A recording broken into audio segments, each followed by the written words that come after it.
Ngelaku perlawanan sama polisi pas ditangkep, anyway residipis kasus jambret yang balik lagi ngelaku ke aksinya harus ditembak sikilnya oleh polisi. Dari penangkapan NW diamankan barang bukti motor yang dipakai tersangka pas beraksi, lalu pakaian sama helm.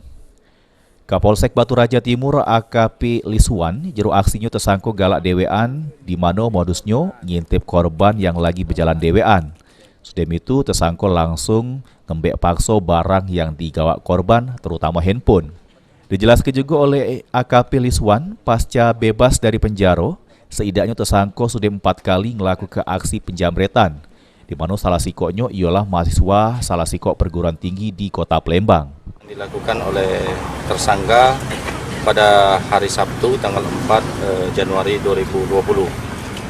Tersangka atas nama NW tinggal di Jalan Akmal di lorong Masjid Bukit Kecil, Kelurahan Pasar Baru, Batu Raja Timur.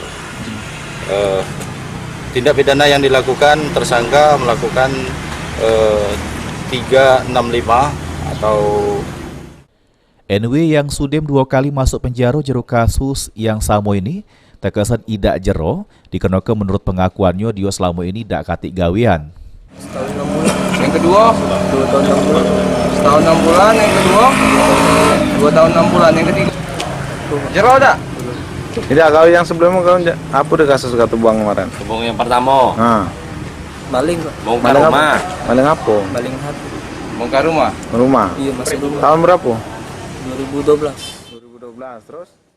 Ma ini NW pun buat ketiga kalinya harus ngedekam di sel tahanan kantor polisi buat nebus kesalahan yang diperbuatnya. Ari Pranika, PAL TV.